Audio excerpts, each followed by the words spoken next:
Hello everyone. Thank you so much for the wonderful response that you have given to my earlier video on the same topic. यानी राजस्थान आर्थिक समीक्षा के part 1 को आपने कितना सारा स्नेह दिया. I am really thankful. आज ये इसका पार्ट 2 है. जैसे अक्सर मैं कहती हूँ, फर्स्ट थिंग फर्स्ट, वही गलती हो जाती है.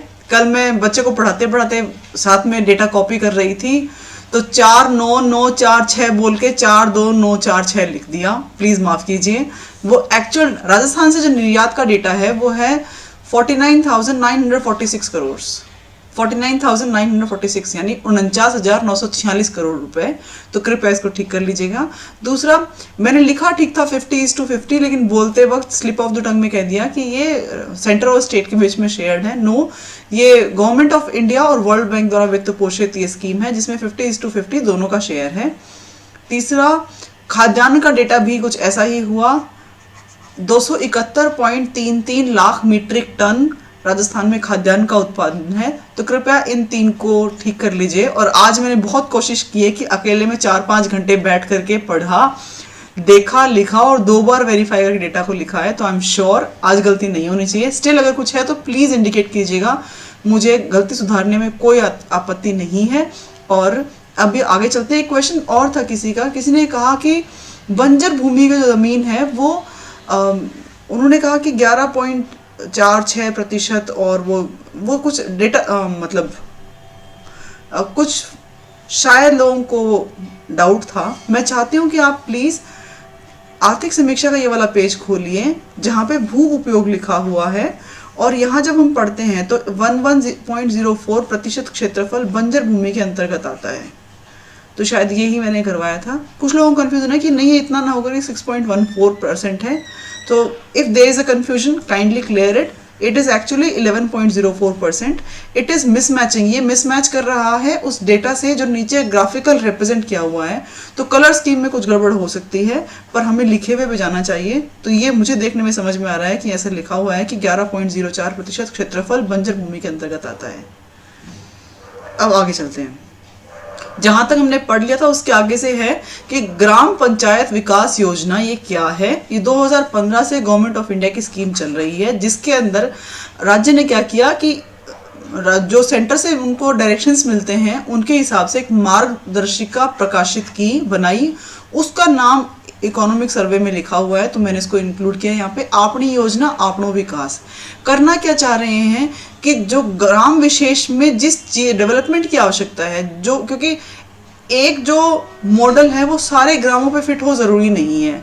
प्रत्येक गांव एक विशेष प्रकार का है. प्रत्येक ग्राम का जो स्ट्रक्चर ऑफ पॉपुलेशन यानी जनसंख्या का जो वितरण है वो अलग प्रकार का है.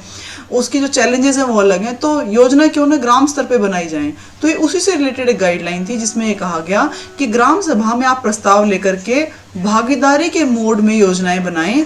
और यदि ये योजनाएं ऑफिसर्स को लगता है कि फिजिबल है, यानी उनकी व्यवहार्यता ठीक है, उनमें कोई टेक्निकल डिटेल्स में कोई प्रॉब्लम नहीं है, तो ई ग्राम स्वराज पोर्टल पे अपलोड कर दी जाती हैं और उस पर फिर क्रियान्वयन किया जाता है. यानी ये बॉटम अप अप्रोच है. नीचे से शुरू करते हैं और इस चीज को ऊपर लेकर के जाते हैं ताकि ग्राम विशेष की समस्याओं का निराकरण हो सके, उसका विकास किया जा सके. इसके लिए एक चीज और लिखी हुई है कि गवर्नमेंट ऑफ इंडिया ने 2 अक्टूबर 2020 से 31 जनवरी 2021 तक सभी राज्यों में इसी ग्राम पंचायत विकास योजना के अंतर्गत एक मिशन चलाया था. उसका नाम था सबकी योजना सबका विकास. हमने क्या किया, आपनी योजना आपनो विकास नाम से मार्गदर्शिका है, वेयर एज सेंटर से क्या योजना चली, सबकी योजना सबका विकास. अब इसमें एक खास बात लिखी हुई है कि पुरस्कार भी चालू किया गया है 2019 से, जिसमें ये 6 पैरामीटर्स हैं: सहभागी नियोजन, गुणवत्तापूर्ण नियोजन और संवहनीय विकास लक्ष्यों का समावेश. नेक्स्ट है मॉनिटरिंग एंड सफल क्रियान्वयन का ढांचा. डॉक्यूमेंटेशन आपने कैसे किया, निजी आय का नियोजन किस प्रकार से किया है और इंफॉर्मेशन टेक्नोलॉजी का इस्तेमाल कैसे किया गया है. इस पे बेस्ड जो पुरस्कार हैं उनकी घोषणा 2019 ऑनवर्ड्स हो रही है. अब आगे इसी में एक डेटा लिखा हुआ है जिसमें लिखा हुआ है कि ग्राम सड़क कितनी लंबी है. राजस्थान में जो ग्रामीण सड़कें हैं वो कितनी लंबी है, तो 1,80,217 किलोमीटर लंबी हैं. और सड़कों से जुड़े हुए ग्राम कितने प्रतिशत हैं, तो ऐसे ग्राम जिनकी पॉपुलेशन 1,000 व्यक्तियों से ज़्यादा है उनका जुड़ाव 99.38% है, विच इज़ वेरी गुड. क्योंकि ऑलमोस्ट हम पहुंच रहे हैं 100% की तरफ। ऐसे ग्राम जो कि 500 से 1000 जनसंख्या वाले हैं, वहां 94.36% ग्राम जो है वो पक्की सड़क से जुड़ चुके हैं। नेक्स्ट इज पांचवा वित्त आयोग, जो राज्य का वित्त आयोग था, उसका टर्म था 2015 से 2020 के बीच में। तो जब पंचायती राज पढ़ते हैं तो वित्त आयोग नहीं पढ़े, ऐसा तो हो नहीं सकता। तो इसकी सिफारिशों के बारे में लिखा हुआ है कि राज्य का जो शुद्ध राजस्व है उसका 7.182% बांटा जाना चाहिए। किनके बीच में? पंचायती राज इंस्टीट्यूशंस और नगरीय निकायों के बीच में। और क्या बेस हो? तो 2011 की जनसंख्या इनका बेस होना चाहिए। 2011 की जनसंख्या में हमने आज सुबह ही पढ़ा कि 75.1% ग्रामीण जनसंख्या है और नगरीय जनसंख्या 24.9 यानी 24.9% है। तो इसी हिसाब से इसका डायल्यूशन यानी इसका बंटवारा होना चाहिए इस वित्त का। फिर ये कहा गया कि जो पंचायती राज में भी इंस्टीट्यूशंस हैं, त्रिस्तरीय इंस्टीट्यूशंस हैं, उनमें किस प्रकार से बंटवारा हो वित्त का। तो उसके लिए लिखा गया कि जिला स्तर के लिए 5, पंचायत समितियों के लिए 20 और ग्राम पंचायतों के लिए 75% फंड का डिस्ट्रीब्यूशन होना चाहिए। फिर ओवरऑल जब डिस्ट्रीब्यूशन की बात की जाए तब इस बात का विशेष ध्यान रखा जाए कि 55% जो धन है वो खर्च करना है मूलभूत सुविधाओं के विकास के लिए और विकास कार्यों के लिए। 40% खर्च करना है राज्य और राष्ट्रीय स्तर की जो प्राथमिकताओं की योजनाएं हैं उनके क्रियान्वयन के लिए, और 5% विभिन्न कार्यक्रम जो कि क्षेत्र विशेष के लिए आवश्यक हो उन पर खर्च किया जा सकता है। अब बात करते हैं नेक्स्ट 2020-2021 में कितने करोड़ रुपए, क्योंकि एक स्पेशल फिगर था जो लिखा हुआ था कि ग्राम पंचायतों को हमने स्पेशल पैसा दिया है। वो पैसा कितना? तो करीब 49.44 करोड़ रुपीस कोविड-19 के अंदर स्पेशल पैकेज हेतु ग्राम पंचायतों को दिए गए। अब इसमें किया क्या होगा? सैनिटाइजर बांटे हैं, लोगों को अवेयरनेस कैंपेन फैलाई है, कई जगहों पे मास्क डिस्ट्रीब्यूशन किया गया है, दवाइयां भी दी गई हैं।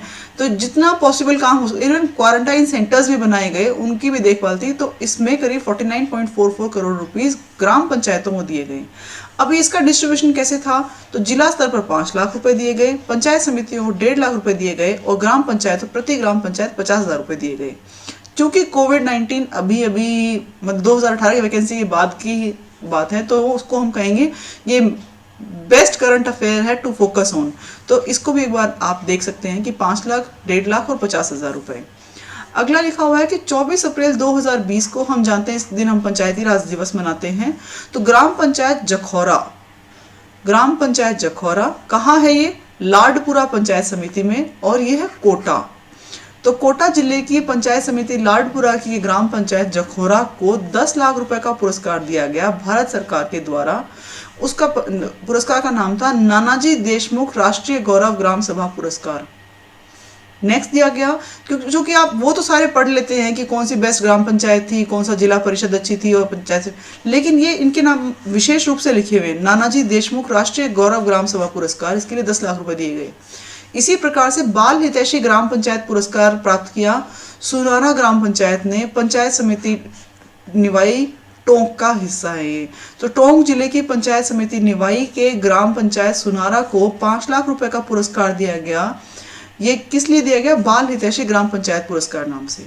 नेक्स्ट इज ग्राम पंचायत विकास योजना पुरस्कार। अभी हमने इससे पहले वाली स्लाइड में बात की थी, देखिए कि ग्राम पंचायत विकास योजना थी और इसके लिए 2019 से पुरस्कार दिए जा रहे हैं। तो जो लेटेस्ट दिया गया वो दिया गया मंडौर पंचायत समिति या तहसील जोधपुर की, उसके ग्राम पंचायत नंदरी को, इनको भी 5 लाख रुपए दिए गए। नेक्स्ट इज कई बार ऐसे सवाल पूछ लिए जाते हैं आरपीएससी एग्जामिनेशंस में कि 3 स्टेटमेंट दे देंगे कि इस संस्था का निर्माण नवंबर 1995 में किया गया। यह संस्था जो है वो ग्रामीण क्षेत्रों में गैर कृषि कार्यों को बढ़ावा देती है। तो ये कथन किस संस्था के बारे में है? और फिर पहले में लिख देंगे रिको, दूसरे में लिख देंगे रूडा, तीसरे में लिख देंगे राजसिको एंड स्टफ लाइक दैट। या फिर रूडा के बारे में इनमें से कौन सा कथन सत्य है, सत्य नहीं है। तो इसलिए ऑल्दो ये स्टैटिक नॉलेज है, ऑल्दो ये बहुत पुराना ऑर्गेनाइजेशन है, बट स्टिल इसमें हमेशा संभावना रहती है सवाल पूछे जाने की, तो इसलिए मैंने इसको यहाँ कवर किया है। रूडा की फुल फॉर्म है ग्रामीण गैर कृषि विकास अभिकरण। ग्रामीण गैर कृषि विकास अभिकरण। अब इसमें करना क्या है? सबसे पहले तो ये देखिएगा कि ग्रामीण गैर कृषि यानी गांव में रहो लेकिन खेती मत करो। गांव यानी हमें क्या करना है, ग्रामीण गैर कृषि को बढ़ावा देना है। अब ये कौन से काम होंगे, तो गांव में रहने वाले ऐसे लोग जो खेती नहीं करते वो कौन होते हैं, कुंभकार होते हैं, मूर्तिकार होते हैं, बुनकर होते हैं, दस्तकार होते हैं। तो इन लोगों के परिवारों को स्वरोजगार के लिए ट्रेनिंग देना, उनको सहायता देना, उनके बनाए हुए प्रोडक्ट्स को सेल करना, ये बेसिकली रूडा का काम है। इसकी स्थापना नवंबर 1995 में की गई। और ये कैसे काम में सुधार के काम कौन से करता है, कौशल वृद्धि के काम करता है, तकनीकी विकास का काम करता है, डिजाइन और उत्पाद में संवर्धन करता है, और कई मेले लगाता है और प्रशिक्षण कार्यक्रम देता है। इनके अलावा इसका मुख्य क्षेत्र कौन सा है, यानी कौन से डोमेन्स में ये काम करेगा विशेष रूप से, तो ऊन, चमड़ा और लघु खनिज, ये तीन इसका थ्रस्ट एरिया है, या तीन इसके सब डोमेन्स या उप क्षेत्र हैं। इन तीन में काम करते हैं, ऊन, चमड़ा और लघु खनिज। वृहद खनिज नहीं आ पाएंगे क्योंकि वृहद खनिज जो है वो RSMML का काम है, लेकिन रूडा के अंदर लघु खनिज आते हैं। नेक्स्ट इज इसके कार्यों में एक कार्य और शामिल है, GI टैग के लिए एप्लीकेशन फाइल करना और ऑब्टेन करना जो है इसका काम है, जिसके लिए इसने अभी तक कुछ नाम लिखे हुए थे कि ये GI टैग सक्सेसफुली प्राप्त कर लिए हैं। पहला है पोखरण पोट्री, दूसरा लिखा हुआ है ब्लू पॉटरी ऑफ जयपुर, ये पोखरण जैसलमेर वाली है।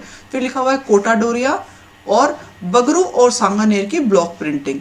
तो ये 5 नाम लिखे हुए थे, इनको मैंने पांचों एज इट इज यहाँ लिख दिया है। फिर से बताती हूँ रूडा क्यों इंपॉर्टेंट है, क्योंकि इसके लिए स्टैटिक नॉलेज आनी चाहिए आपको।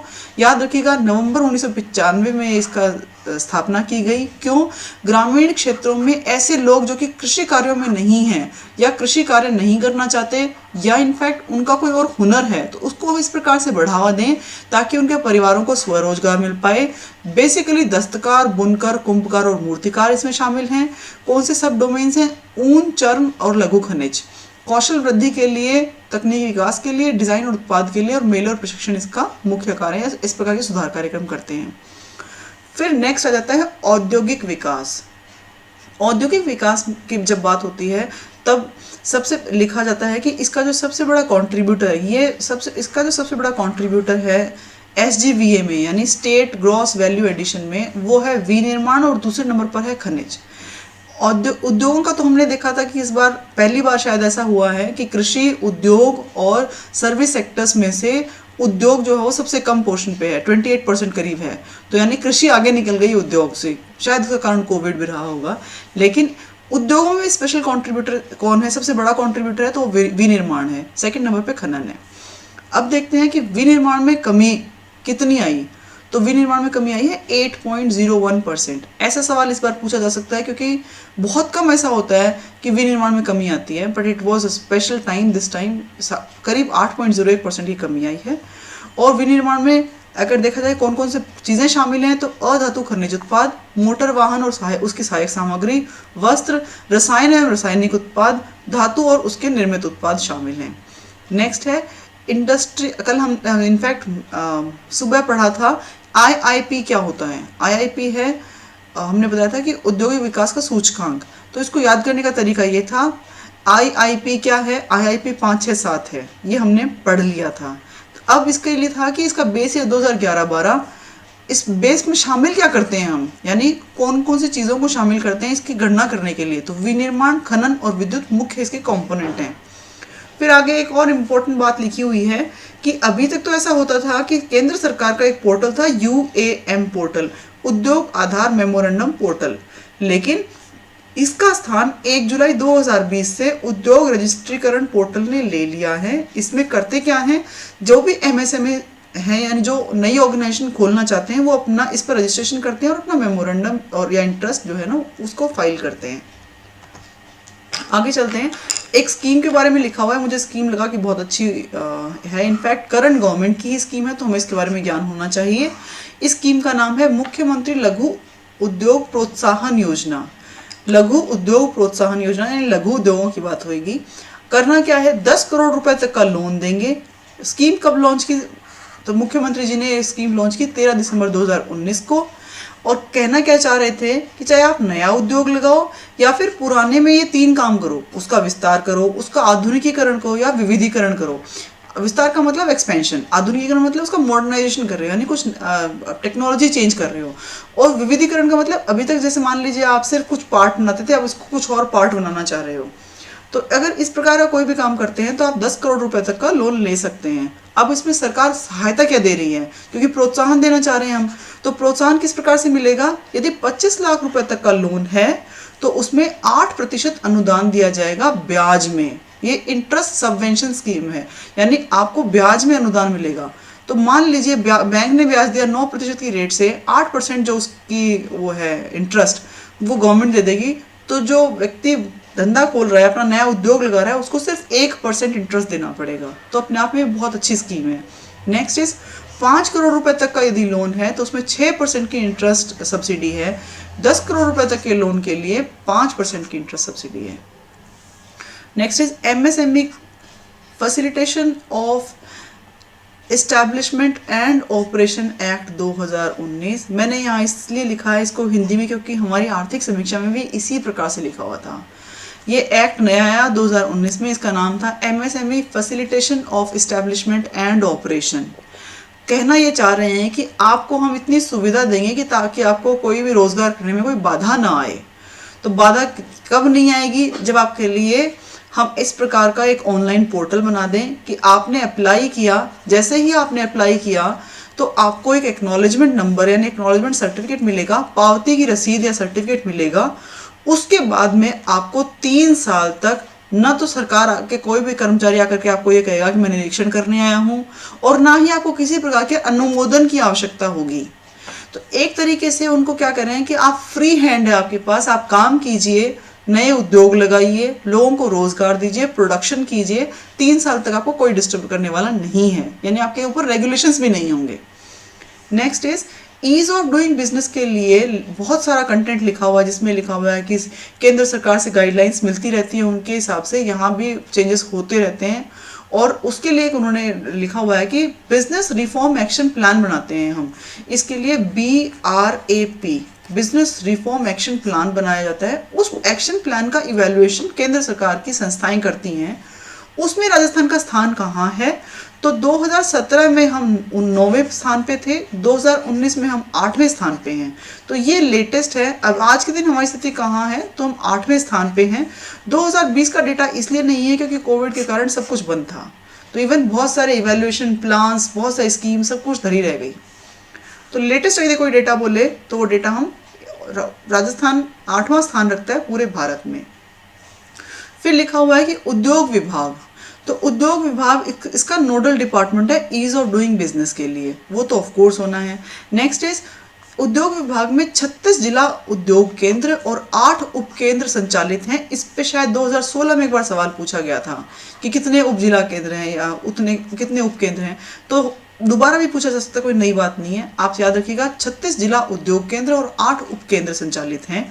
फिर लिखा हुआ है कि MSME निवेशक सुविधा केंद्र भी बनाए गए हैं, ताकि लोगों को कोई परेशानी हो तो डायरेक्ट वहीं जाकर के संपर्क कर लें, या गाइडेंस ले लें, ट्रेनिंग ले लें, मोटिवेशन ले लें, इनोवेशन का आइडिया शेयर कर सकते हैं। वो कहाँ कहाँ हैं, जयपुर, जोधपुर और अजमेर में। इनके अलावा इसी के फॉर्मेट में लिखा हुआ है जब उद्योगों का विकास करेंगे तो कुछ समस्याएं भी आएंगी, तो उन समस्याओं को सुनेगा कौन, तो उसके लिए लिखाया है कि जिला स्तर पर जिला कलेक्टर महोदय और राज्य स्तर पर चीफ सेक्रेटरी महोदय को शिकायत निवारण केंद्र का सर्वा नियुक्त किया गया है। नेक्स्ट है रिप्स, जिसका नाम है राजस्थान इन्वेस्टमेंट प्रमोशन स्कीम या फिर राजस्थान निवेश प्रोत्साहन योजना 2019 नाम से पॉपुलर है। इसके लिए लिखा हुआ है कि 17 दिसंबर 2019 से यह प्रभाव में आई। करना क्या है, इन्वेस्टमेंट प्रमोशन है, यानी नया इन्वेस्ट कोई करता है यदि, तो उसको सरकार की तरफ से 7 साल तक के लिए छूट दी जा रही है, बहुत सारी। 7 साल बहुत लंबा नंबर है, तब तक कोई भी ऑर्गेनाइजेशन, कोई भी जो उद्योग है वो अच्छे से इस्टेब्लिश हो सकता है। किस चीज़ की छूट देंगे, तो उसके लिए लिखा है कि 100% GST का पुनर्भरण करेगी सरकार। फिर विद्युत कर, स्टैंप ड्यूटी और मंडी शुल्क, फिर देखिएगा विद्युत कर, स्टैंप ड्यूटी और मंडी शुल्क में अप टू 100% रियायत देंगे। अब ये अप टू का क्लॉज इसलिए लगा हुआ है कि डिपेंड करता है केस टू केस, किस प्रकार का ऑर्गेनाइजेशन है, यानी किस प्रकार का उद्योग लगा रहे हैं, कितने क्या उनका बैकग्राउंड रहा है, और भी बहुत सारे पैरामीटर्स हैं। पर ये भी कोशिश की जाए कि 100%, यानी एक तरह से इन्वेस्टमेंट को प्रमोट करने के लिए it's a very good scheme. अगला लिखा हुआ है कि CSR, अब इसमें ज़्यादा दिमाग तो लगाना नहीं है, लेकिन इसमें एक खास काम ये कर दिया इन्होंने कि CSR के लिए एक पोर्टल बना दिया, csr.rajasthan.gov.in। तो एक तो इसको याद रखना है। दूसरा, इसके लिए एक प्राधिकरण बना दिया गया, और ये प्राधिकरण भाई करंट गवर्नमेंट में बना है, 6 नवंबर 2019 को एक प्राधिकरण बनाया गया। CSR हम पढ़ेंगे लोक प्रशासन में मेंस के लिए, तब आएगा कि CSR कौन देगा। तो CSR वो ऑर्गेनाइजेशंस देती हैं, वो कंपनीज देती हैं जिनकी या तो संपत्ति 500 करोड़ से अधिक हो, या उनका टर्नओवर 1000 करोड़ से ज़्यादा हो, या फिर उन्होंने किसी भी वित्त वर्ष में उनका जो लाभ है, शुद्ध लाभ, वो 5 करोड़ से ज़्यादा हो। तो इन क्लोज को कंप्लीट, ये सब और की कंडीशंस हैं, यानी या फिर ये वाली कंडीशन को फुलफिल करने वाली कंपनियों को अपने 3 वर्षों के औसत लाभ का 2% ऐसे कार्यों में खर्च करना होगा जो समाज उपयोगी हों। फिर क्योंकि हमारे लिए इन्वेस्टमेंट की बात चल रही है, उद्योगों की बात चल रही है, तो ब्यूरो ऑफ इन्वेस्टमेंट प्रमोशन बहुत इंपॉर्टेंट कंपोनेंट है, बहुत इंपॉर्टेंट बॉडी है। ये 1991 में यानी 1991 में बनाई गई, तब से चालू है। 10 करोड़ से अधिक का यदि कोई इन्वेस्टमेंट प्रपोजल है, निवेश प्रपोजल है, तो उसको ब्यूरो ऑफ इन्वेस्टमेंट प्रपोजल जो है वो इवेल्युएट करती है, अपने संज्ञान में लेती है। इसके अध्यक्ष होते हैं चीफ सेक्रेटरी महोदय, जो एक्चुअली स्टेट एम्पावर्ड कमेटी को हेड करते हैं, और ये कमेटी क्या करती है, आवेदनों की जांच करती है। फिर इसके बारे में इन्होंने लिखा हुआ क्या है कि हमने क्या किया, चूंकि कोविड के कारण सब कुछ बंद था, तो उन्होंने बहुत सारे वेबिनार्स के नाम लिखे हुए हैं जो कि हमारे लिए इंपॉर्टेंट है नहीं। फिर BIP में लिखा हुआ है कि वन स्टॉप शॉप जैसी पोर्टल बनाया गया है जिसमें सारी स्वीकृति अनुमति एक स्थान पर मिल पाए, और ये जो काम है ये बोर्ड ऑफ इन्वेस्टमेंट का है। इसका वेबसाइट कौन सी है जिसको हम वन स्टॉप शॉप कह रहे हैं, उसका नाम है, याद करने के लिए मैंने इसको स्पेस देके लिखा है, otherwise there is no space. आप क्योंकि हम बात कर रहे हैं राजस्थान निवेश प्रोत्साहन या Rajasthan bureau of investment promotion, तो rajnivesh.rajasthan.gov.in।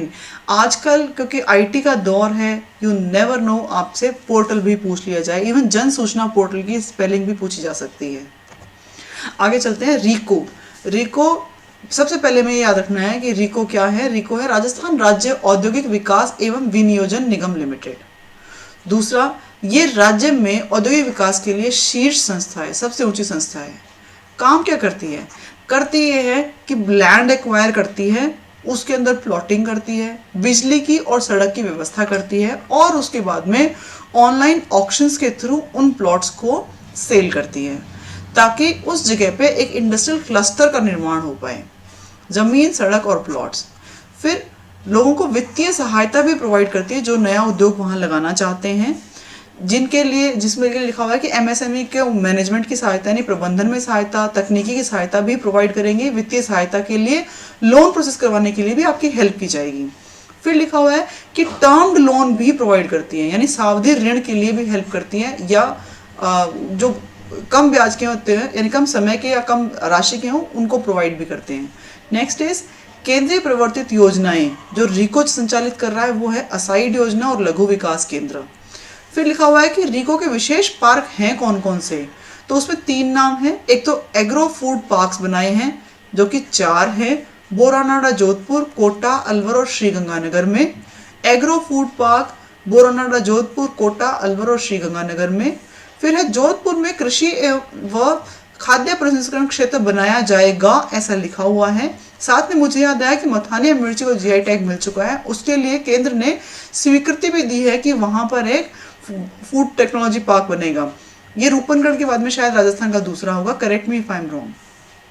Next is Japanese zone भी बनाया हुआ है रीको ने ही। ये बहुत ही वेल डेवलप्ड और बहुत खूबसूरत जगह है, नीमराना में जाकर जरूर देखना चाहिए कि किस प्रकार से जापान की कंपनियों ने राजस्थान में आकर के और उस क्षेत्र का काया पलट कर दिया है। बहुत अच्छा एरिया डेवलप्ड है और बहुत लोगों को रोजगार मिल रहा है। ये अलवर में है और एक नया जो बन रहा है वो घिलोट में बन रहा है, इनफैक्ट डेवलप भी हो चुका है। और घिलोट में बहुत सारी ऐसी कंपनीज आई हैं जो कि ऑटोमोबाइल की हैं या सिरेमिक्स की हैं।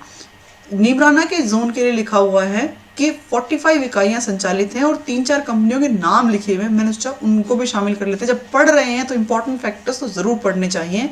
निसिन, मित्सुई, डाइकिन और डाइनिची कलर, ये 3-4 नाम लिखे हुए थे, इसको मैंने यहाँ मेंशन कर दिया है। फिर लिखा हुआ है स्पेशल इकोनॉमी जोन, विशेष आर्थिक क्षेत्र। सीतापुरा के बारे में लिखा हुआ है कि 2 हैं, James and jewellery first and James and jewellery second. ये पहले exclusively for James and jewellery हुआ करते थे, लेकिन अभी इनको मल्टी प्रोडक्ट या बहु उत्पाद में कन्वर्ट कर दिया गया है। सिमिलरली महिंद्रा वर्ल्ड सिटी के लिए भी लिखा हुआ है कि पहले एक्सक्लूसिवली IT सिटी नाम से डेवलप करना था, लेकिन चूंकि इतनी सारी IT कंपनीज वहाँ आई नहीं, 2 वहाँ हैं कुछ, लेकिन बहुत सारा बड़ा एरिया है और विकास के गति को और सुदृढ़ करने के लिए उसको भी मल्टी प्रोडक्ट में कन्वर्ट कर दिया गया है। नेक्स्ट है राजसीको। राजसीको है राजस्थान लघु उद्योग निगम limited, Rajasthan small industries corporation. इसमें इसकी स्थापना जून 1961 में की गई, जून 1961 में की गई। ये करता क्या है, लघु उद्योग और उनके कारीगरों की सहायता करता है, उनकी बनाई हुई वस्तुओं को बेचता है यानी वाणिज्य करता है या विपणन करता है, और हस्तशिल्प के उत्थान के लिए अलग अलग कार्यक्रम करता है। इसके लिए लिखा हुआ है क्योंकि ये कारीगरों की सहायता करेंगे, उनसे सामान खरीदेंगे और बेचेंगे और उनको बेचने के लिए सपोर्ट देंगे। तो मान लीजिए कोई आदमी एक्सपोर्ट करना चाह रहा है अपना कोई सामान, तो वो कहाँ मतलब किसको जाके दे कि मुझे एक्सपोर्ट करना है और ये मेरा पैकेज या पार्सल रेडी है। तो यदि आप प्राइवेट से करवाते हो तो बहुत महंगा पड़ता है। तो इसके लिए भी सरकार ने कर रखा है कि inland container depot Jaipur, Jodhpur, Bhilwara और भिवाड़ी में बनाए गए हैं। इसके द्वारा निर्यातकों और आयातकों को सुविधा होती है। दूसरा, जयपुर के एयरपोर्ट पर एयर कार्गो कॉम्प्लेक्स बनाया गया है राजसीको के द्वारा, जहाँ पर भी जो एयर कार्गो है उसका एक्सचेंज यानी उसको भेजना और उसकी रिसीविंग होती है। कुछ और कार्य भी राजसीको करती है। वो क्या कार्य हैं कि गवर्नमेंट के डिपार्टमेंट्स को कांटेदार तार, desert cooler, RCC pipes, tent, steel का फर्नीचर, एंगल आयरन पोस्ट, त्रिपाल, ऐसी चीज़ें भी मुहैया करवाती हैं। कहने का मतलब ये है कि यदि कोई लघु उद्योग लगा हुआ है और जो ऐसा ही कुछ सामान बना रहा है, राजसीको उसको फंड कर रहा है या सहायता दे रहा है, तो क्यों नहीं सरकार के जो और डिपार्टमेंट्स हैं उनमें वहीं से कंज्यूम कर लिया जाए। तो इस हिसाब से गवर्नमेंट के बहुत सारे डिपार्टमेंट्स को ये सारा सामान जो है राजसीको मुहैया करवाता है। फिर चूंकि ये सामान मुहैया करवाता है तो इसका मतलब कांटेदार तार, डेजर्ट कूलर, देखिए आप ये इसमें चाहिए आपको लोहा और स्टील। तो लोहा और स्टील को भारत में प्राप्त करने के लिए सबसे अच्छी जो संस्थान है वो सेल है। तो सेल से डायरेक्ट कोऑर्डिनेट करके राजसीको कच्चा माल मुहैया करवाता है, लोहा, इस्पात और कोयला, किनको 50 इकाइयों में डिस्ट्रीब्यूट करता है। फिर लिखा हुआ है कि राजस्थली के बारे में। राजस्थली क्या है, जो लोग जयपुर के निवासी हैं या जयपुर में कभी आए हैं उनको पता होगा। अजमेरी गेट पर एक राजस्थली नाम से एक ऐसा सेंटर है जहाँ पे राजस्थान की हस्तशिल्पी वस्तुएं मिलती हैं और वो गवर्नमेंट ऑथराइज है, गवर्नमेंट का ही सेंटर है, वो राजसीको का सेंटर है बेसिकली। तो ये जो लघु उद्योग या कारीगर हैं उनसे सामान खरीदते हैं और उसका विपणन करते हैं। ये 4 सेंटर्स हैं, जयपुर में, उदयपुर में, दिल्ली में और कोलकाता में। आपको इन चारों के नाम आने चाहिए, नाम पता होने चाहिए। अगला है RFC, राजस्थान वित्त निगम, 1951 में बनाया गया। राजसीको और RFC को याद करना आसान है, एक 51 में, दूसरा 61 में और रूडा 95 में। तो इस प्रकार से आप याद करेंगे तो शायद आपको याद हो जाएगा। इवन रिको शायद हमने देखा था 91 में। वित्त निगम ये करता क्या है, नए पुराने दोनों प्रकार के उद्योगों को 20 करोड़ रुपए तक का लोन देगा। बस इससे ऊपर के लोन होंगे तो रिको महाराजा जाएंगे। क्यों? क्योंकि वो सबसे बड़ी संस्था है। तो सिर्फ इस पे कैप ये है कि 20 करोड़ तक के लोन देंगे और उसमें ऋण की एक बहुत सारी ऋण की योजनाएं चलाते हैं जिसमें बहुत सारे नाम लिखे हुए हैं। सामान्य ऋण योजना, सेवा क्षेत्र हेतु ऋण योजना, स्विच ओवर, वाणिज्यिक रियल एस्टेट के लिए ऋण योजना, फाइनेंसिंग यंगस्टर्स उनके लिए ऋण योजना। फिर लिखा हुआ है एकल खिड़की 2 करोड़ रुपए तक का लोन मिलेगा। फिर सरल योजना, टॉपअप योजना, सौर ऊर्जा, और रिको के लिए आवंटित करता है ये, जैसे रिको ने आवंटित किया होटल के लिए ज़मीन, हॉस्पिटल के लिए या किसी इंडस्ट्री के लिए, तो उनको भी वित्त पोषित कर सकता है RFC। फिर यदि कोई मार्बल प्रोसेसिंग के प्लांट है उसको भी कर सकता है। इनके अलावा एक चल रहा है युवा उद्यमिता प्रोत्साहन योजना 2013-14 से, जिसमें 1.5 करोड़ तक का लोन में 6% की इंटरेस्ट सब्सिडी मिलती है और इसकी जो आयु है वो 45 वर्ष मैक्सिमम है। ये जो स्कीम है युवा उद्यमिता प्रोत्साहन योजना, ये रिको की स्कीम है। जब रिको की बात हो रही है तो ये रिको की स्कीम है, लेकिन इसको यहाँ लिखने का मतलब ये है कि इस प्रोत्साहन योजना के अंदर भी कोई व्यक्ति आता है तो उसको भी 1.5 करोड़ रुपए तक का लोन मिल सकता है। नेक्स्ट इज गुड बोरोवर्स ऋण। उसके लिए लिखे हुए हैं कि हम क्रेडिट कार्ड देंगे, गोल्ड कार्ड देंगे, प्लेटिनम कार्ड देंगे, तो उन सबको याद रखने की आवश्यकता नहीं है। आरएफसी से संबंधित सिर्फ एक ही फैक्ट काम का है कि कब बना, कितने करोड़ तक का लोन दे सकता है, टॉपअप योजना क्या है, या इनफैक्ट इसी कुछ योजनाओं के नाम, या रिको को के किन किन कॉम्पोनेंट्स को ये पैसा दे सकता है। फिर है डीएमआईसी, ये एक महत्वाकांक्षी योजना है। इसके लिए कुछ याद करने लायक फैक्ट जो है वो ये कि कहाँ से कहाँ, तो दादरी इन यूपी से जेएनपीटी मुंबई तक 1483 किलोमीटर का क्षेत्र, जिसमें से 39% यानी 39% हमारे राजस्थान राज्य में कवर हो रहा है। इसमें नए इंडस्ट्रियल सिटीज को स्मार्ट सिटीज के रूप में डेवलप किया जाएगा। और ये जैसे मान लीजिए ये कॉरिडोर यहाँ से निकल रहा है, तो इसके 150 किलोमीटर इधर और इधर के क्षेत्र को इंडस्ट्रियल कॉरिडोर के रूप में डेवलप करेंगे। पहले फेज में 2 क्षेत्र हैं, एक तो निवेश क्षेत्र है जो है खुशखेड़ा, भिवाड़ी, नीमराना। आप जानते हैं ये तीनों ही नीम बड़ा होना चाहिए था, ये तीनों ही अलवर जिले के हिस्से हैं। इनके 42 गांवों में 60 मीटर अप्रोच रोड बना दी गई है और उनको डेवलप किया जा रहा है। इसी फर्स्ट चरण का जो दूसरा कंपोनेंट है, एक तो निवेश क्षेत्र है, दूसरा है औद्योगिक क्षेत्र। इस इंडस्ट्रियल एरिया में जोधपुर, पाली और मारवाड़ वाला इलाका है। इसमें टोटल 9 गांव शामिल हैं। इसे 12/10/2020 को विशेष निवेश क्षेत्र अधिसूचित कर दिया गया। ऐसा अधिसूचित करने से क्या है कि लैंड एक्विजिशन ईजी हो जाता है और भी बहुत सारे फैसिलिटीज़ जो है वो गवर्नमेंट की तरफ से प्रोवाइड कर दी जाती हैं। फिर आता है, इसी में लिखा हुआ है कि भिवाड़ी में एक integrated township, Bhiwadi integrated township and authority का डेवलपमेंट किया जा रहा है। ये जो है ये भिवाड़ी इंटीग्रेटेड टाउनशिप, इसमें कौन कौन से क्षेत्र आते हैं, तो बहरोड, मुंडावर, नीमराना, कोट कासिम और तिजारा के 363 गांव हैं। ऐसा हो सकता है ये पूछ लिया जाए हाल ही में प्रस्तावित या हाल ही में बनाई गई भिवाड़ी इंटीग्रेटेड टाउनशिप में इनमें से कौन सा शामिल नहीं है, तो आपको एटलीस्ट इन प्लेसेस के नाम पता होने चाहिए कि ये शामिल हैं। नेक्स्ट इज खनिज। खनिज बहुत आसान है। खनिज को याद करने के लिए तो जो हमारे इसमें दिया हुआ है आर्थिक समीक्षा में, सिर्फ 4-5 चीज़ें लिखी हुई हैं कि 81 मिलते हैं, 57 का हम खनन करते हैं, 81 मिलते हैं, 57 का खनन करते हैं। फिर लिखे हुए हैं 4 नाम कि इन चारों के लिए हम एकमात्र उत्पादक, यानी हमारे अलावा कहीं मिलता ही नहीं, सीसा, जस्ता, सेलेनाइट, वोल्स्टोनाइट, सीसा, जस्ता, सेलेनाइट, वोल्स्टोनाइट, सीसा, जस्ता, सेलेनाइट और वोल्स्टोनाइट। यदि ऐसे याद करोगे तो याद हो जाएगा। फिर हम लगभग पूरा उत्पादन करते हैं, यानी 100% नहीं लेकिन लगभग पूरा। जब आप कहते हैं कि 90%, 95%, 99% ऐसे कुछ उत्पादन करते हैं तो लगभग सारा ही हो गया। तो उसमें आता है चांदी, कैल्साइट और जिप्सम। फिर हम प्रमुख उत्पादक किसके हैं, बॉल क्ले के, फॉस्फोराइट के, ऑकर के, स्टीएटाइराइट के, फेल्सपार के और फायर क्ले के। तो ये नाम तो आपको याद करने होंगे। बेस्ट रहेगा आप इसके लिए कोई ना कोई ट्रिक बना लें, और वो ट्रिक कितनी भी वाहियात हो, कितनी भी अच्छी हो, doesn't make a difference. The ultimate goal is कि हमें वहाँ पे क्वेश्चन सॉल्व करने में मदद मिलनी चाहिए उस ट्रिक से।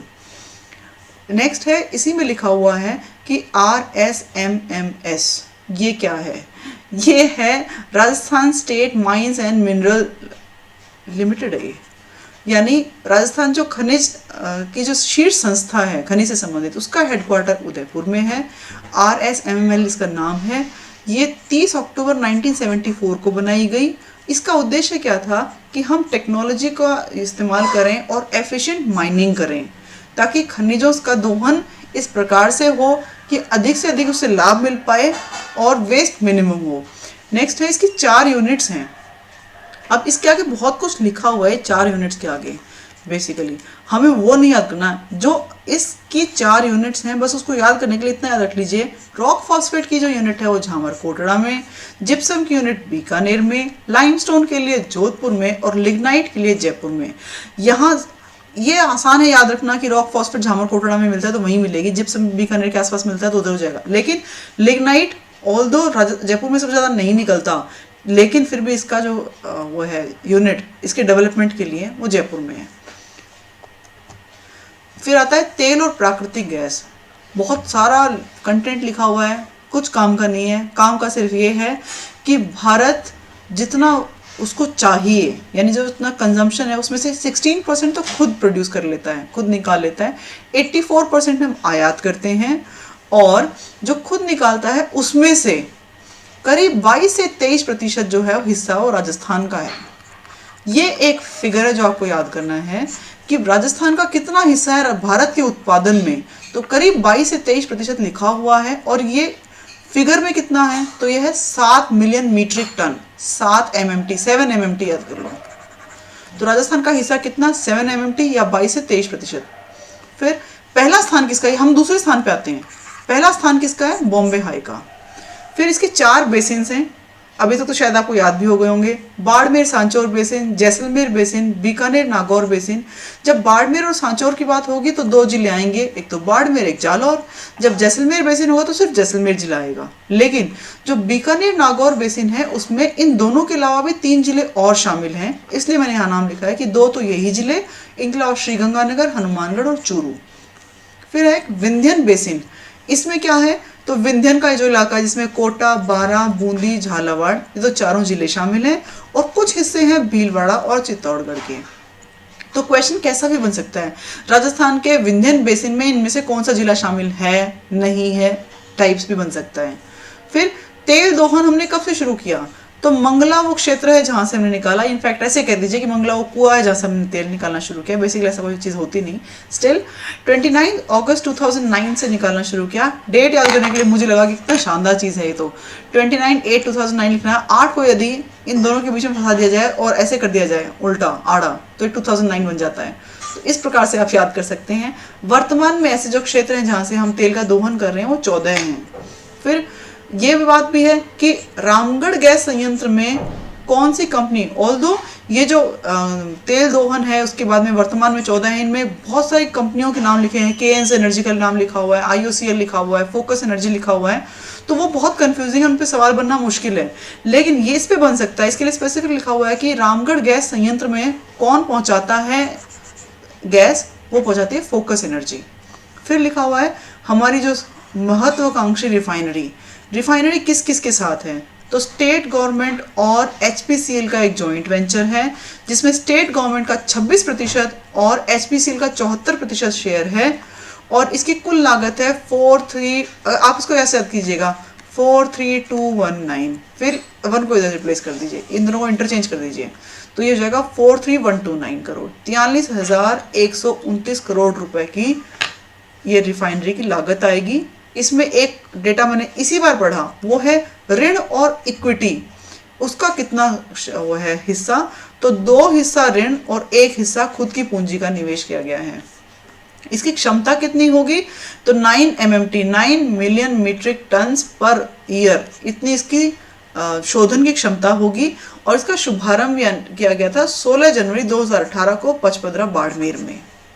इतना सब कुछ है। इसमें लिखा हुआ है कि एक पहली रिफाइनरी होगी जिसमें रिफाइनरी प्लस पेट्रोकेमिकल कॉम्प्लेक्स भी होगा, तो वो सब मेरे ख्याल से बहुत रिलेवेंट चीज़ें हैं नहीं।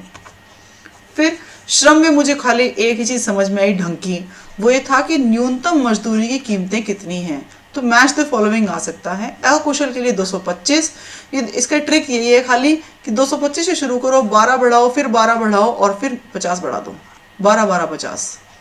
देखिए 12 बढ़े हैं, फिर 12 बढ़े हैं और फिर 50 बढ़े हैं। तो अकुशल, अर्धकुशल और कुशल और उच्च कुशल के लिए 225, 237, 249 और 299 रेस्पेक्टिवली न्यूनतम मजदूरी है।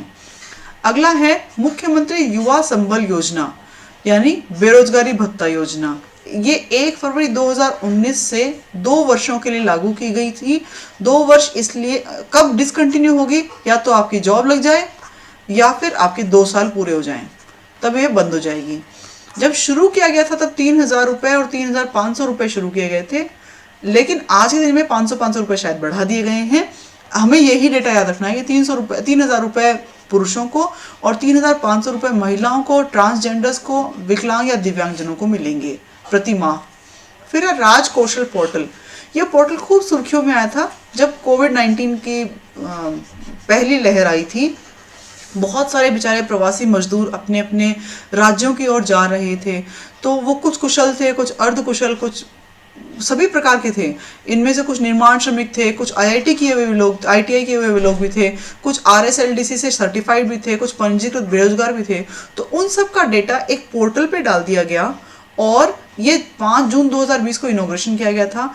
करना क्या चाह रहे थे कि जो लोग स्किल सेट है, यानी जो लोग हैं जिनकी हमें जानकारी है कि वो क्या कर सकते हैं और जो उनको कारोबार दे सकते हैं, जो काम दे सकते हैं, यानी एम्प्लॉय या नियोक्ता, इनको नियोक्ता कहा जाएगा हिंदी में।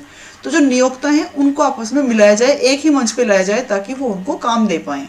तो एक अभिनव पहल थी, बहुत ही अच्छा पोर्टल था, पूछा जा सकता है। फिर है मुख्यमंत्री युवा कौशल योजना। इसकी शुरुआत की गई 7 नवंबर 2019 को। करना क्या है, जो कॉलेज के स्टूडेंट्स हैं उनको लाइफ स्किल्स सिखानी है और उनको सॉफ्ट स्किल्स सिखानी है, क्योंकि हम देखते हैं कि कॉलेज के स्टूडेंट्स की एम्प्लॉयबिलिटी की थोड़ी कमी होती है। यानी किसी को ये कह दिया जाए कि भाई तेरे को सरकारी नौकरी नहीं लेनी और तेरे को ऐसा कोई धंधा करना है, कोई और काम करना है या प्राइवेट नौकरी करनी है, तो उसके पास ऐसी कौन सी स्किल है। तो बेसिकली करना क्या चाह रहे हैं, एम्प्लॉयबिलिटी को बढ़ाना चाह रहे हैं through life skills and soft skills. और ये कॉलेज शिक्षा आयुक्तालय की एक पहल थी। 350 घंटे का कोर्स मैक्सिमम रखा गया, जिसमें से 90 कोर्स मैंडेटरीली सॉफ्ट स्किल्स के लिए होंगे। इसकी जो एज लिमिट थी वो थी 17 से 30 वर्षों की। फिर अगला चैप्टर है वो है आधारभूत संरचना का विकास, यानी बेसिक इंफ्रास्ट्रक्चर का डेवलपमेंट। इसमें एक बहुत बड़ी मिस्टेक है जो मुझे लगता है कि हमें यहाँ पॉइंट आउट करनी चाहिए। वो ये था कि विद्युत के लिए लिखा हुआ है कि विद्युत अभी आज के दिन 21,836 मेगावाट है, जिसमें से 3734 पवन ऊर्जा और 2778, जबकि इसी चैप्टर में, ये तो समरी में लिखा हुआ है, इसी चैप्टर को जब डिटेल में पढ़ते हैं तो वहाँ लिखा हुआ है 4337.65 मेगावाट ऑलरेडी इंस्टॉल्ड कैपेसिटी है दिसंबर 2020 तक पवन ऊर्जा की, और 5002 मेगावाट इंस्टॉल्ड कैपेसिटी है सोलर एनर्जी की। इसका मतलब ये है कि ये डेटा पुराना है, समरी में शायद चेंज नहीं किया गया। टाइपिंग एरर तो किसी से भी हो सकती है, मानवीय भूल है।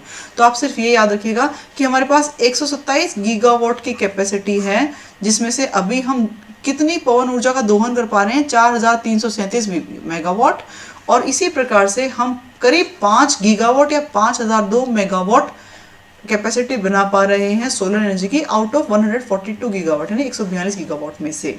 और बायोमास की कितनी कैपेसिटी हमारी, तो 120 मेगावाट की है।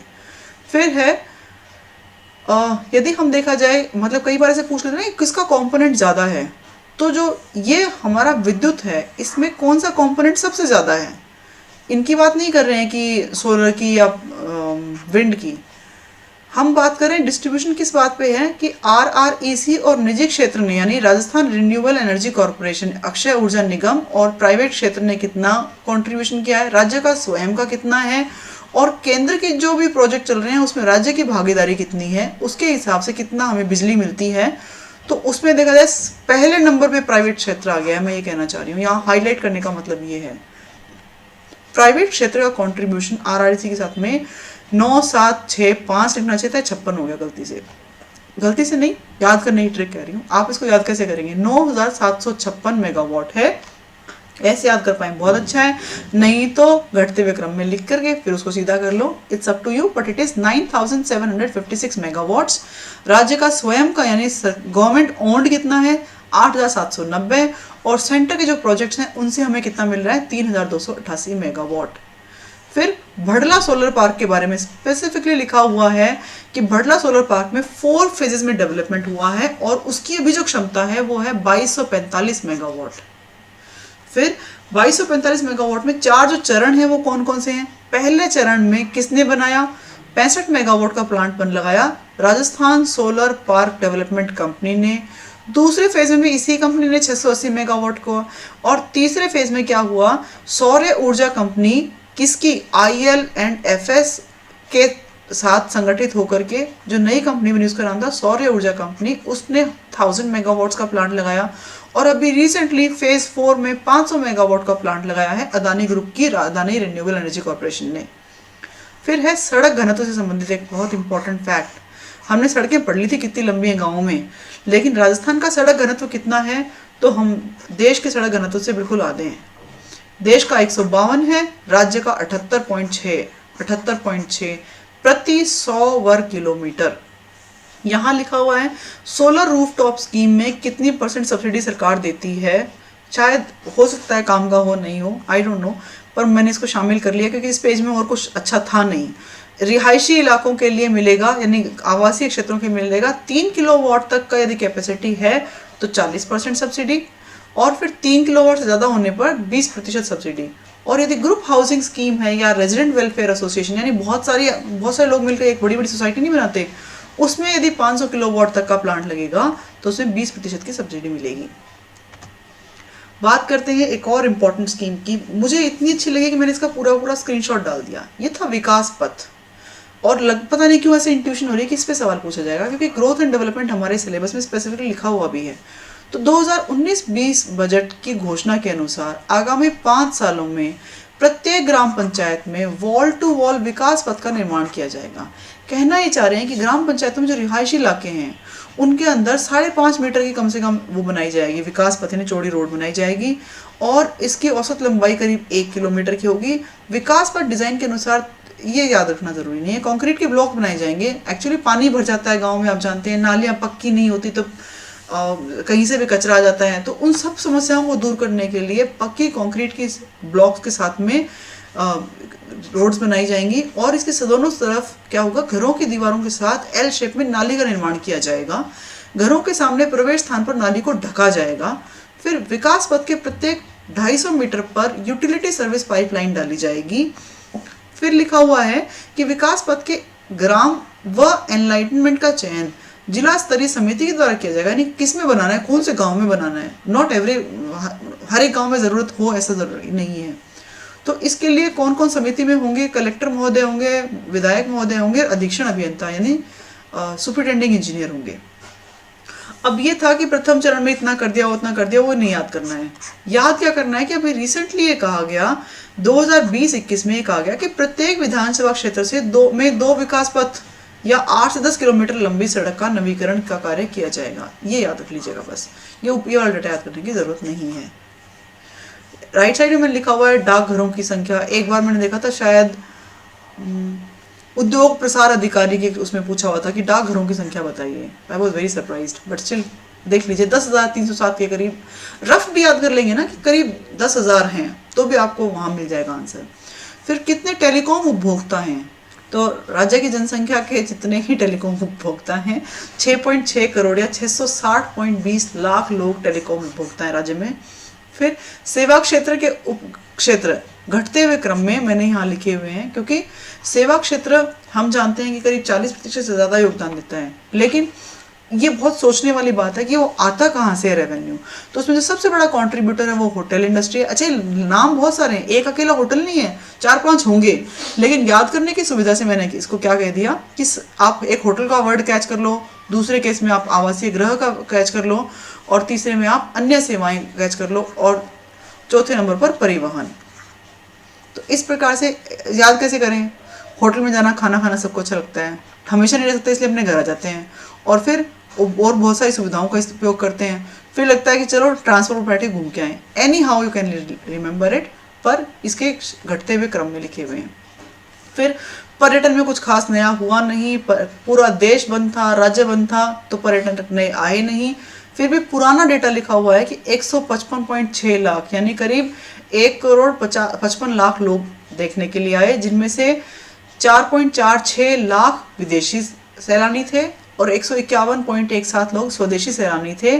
और एक फैक्ट और लिखा हुआ है कि वंदे भारत मिशन में 414 उड़ानों में हम करीब 56,000 राजस्थानियों को वापस लेकर के आए।